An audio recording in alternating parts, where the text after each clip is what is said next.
Marcus Chen, 34, former Army medic, had exactly $3,200 in his account. His daughter's surgery, $2,800, was scheduled in 9 days. When a car dealership manager mocked his worn jacket and kicked him out in front of his kids, Marcus didn't fight back. What Marcus didn't know, the dealership owner was watching from upstairs. 12 years ago, Marcus had saved his life. 3 hours later, everything changed. Marcus's bank account, $3,200. His daughter Lily's heart surgery at Children's Hospital, $2,800 after insurance. The deadline, 9 days. His son Jake, 8, needed school supplies, $47, but Marcus had cut everything to save for Lily. His 1998 Honda had died 6 weeks ago. Transmission blown, unfixable. He'd been taking 3 buses to his warehouse job, leaving at 4:30 a.m., getting home at 9 p.m., missing time with his kids who'd already lost their mother. His wife Emma had died 14 months ago, car accident, drunk driver. Marcus had been deployed in Afghanistan when it happened, came home to 2 broken children and a mountain of funeral debt, $34,000. He'd sold their house, moved into a 2-bedroom apartment in the cheapest part of town, worked double shifts at a distribution center for $16 an hour. Saturday, 2:15 p.m. Premium auto sales on Route 9. Marcus walked in holding Jake's hand, Lily in his arms. His old military jacket, still the warmest thing he owned, had his name patch faded but visible. What Marcus did next would cost him his dignity.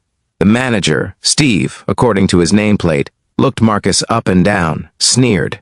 "We don't do charity cases here, soldier boy. This isn't the Salvation Army."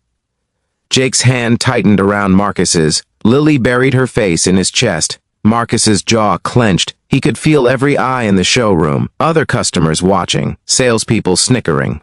But he thought of the battlefield. Fallujah, 2013, the explosion, the soldier bleeding out. Marcus had stayed, applied pressure, saved his life while bullets flew overhead. "Please," Marcus said. Quietly, "I just need something reliable. I have $3,200. Steve laughed. "Get out. Before I call security." That humiliation would break something inside Marcus he'd kept buried for years. Marcus walked out. Jake was crying. Lily asked, "Daddy, why was that man mean?" Marcus had no answer. He sat on the curb outside, head in his hands. His kids deserved better. Emma would have known what to say, but she was gone, and Marcus was failing them. An elderly woman leaving the dealership stopped, pressed a $20 bill into his hand. "For your babies," she whispered. "Don't give up." But Monday morning, Marcus's supervisor called him into the office. "You've been late 4 times this month. I know the bus situation is tough, but I can't make exceptions. You're on probation. One more time, you're done." His coworker, Danny, offered to drive him for a week. "I got you, man. We take care of our own." Wednesday, Lily's pre-surgery appointment. The cardiologist was concerned. "Her heart is weakening faster than we expected. We need to move the surgery up. 5 days. Can you do that?" Marcus nodded. But the hospital needed the $2,800 up front now. He had 5 days to keep his daughter alive. What Marcus was about to discover would change everything he thought he knew. If this story is touching your heart, please subscribe to Everyday Kindness Stories. We share these stories to prove heroes still walk among us. What happens next will show you that no act of courage is ever forgotten. The man watching from upstairs was about to step forward. Thursday, 11 a.m. Marcus's phone rang. Unknown number. "Is this Marcus Chen, former sergeant, 3rd Battalion, 7th Marines?" A man's voice, deep, emotional. "Yes," Marcus said carefully. "This is David Brennan, owner of Premium Auto Sales. I saw what happened Saturday. I need to see you. Today. Please." Marcus arrived at 2 p.m. The showroom was empty except for one man, late 50 seconds, silver hair, expensive suit. He turned when Marcus entered and his eyes filled with tears. Fallujah. March 14, 2013. IED explosion. "You stayed with me for 47 minutes while I bled out. You kept pressure on my femoral artery. You told me about your fiancée Emma, about the wedding you were planning.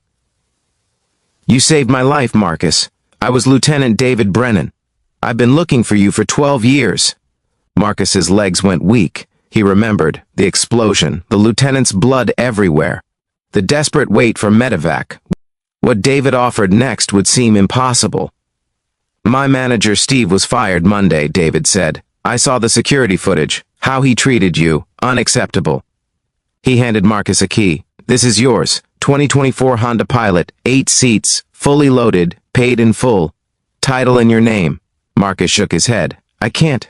You can. You will. David pulled out an envelope.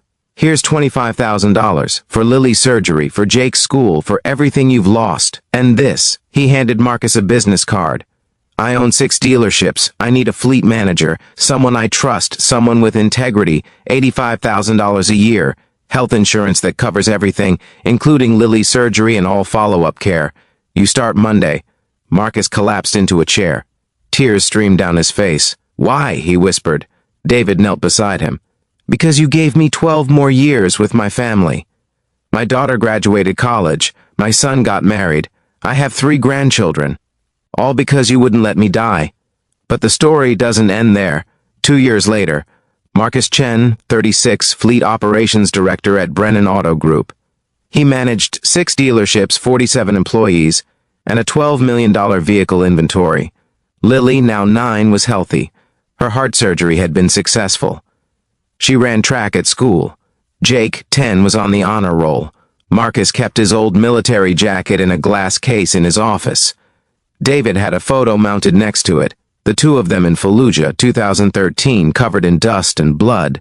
A plaque beneath read, "Courage doesn't end when you come home. It multiplies." Marcus had started a program through the dealerships, Veterans Drive Forward. Free cars for struggling veterans. In 2 years, they'd given away 34 vehicles to families who needed them. Marcus personally delivered each one. He'd see their faces, the disbelief, the tears, the relief, and remember that day outside the dealership when he'd had nothing. David was right. Courage multiplies.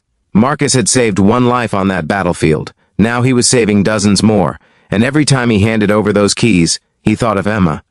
She would have been so proud. No act of courage is ever wasted. It might take 12 years to come back to you, but somewhere, somehow, the people you save remember. Heroes still exist.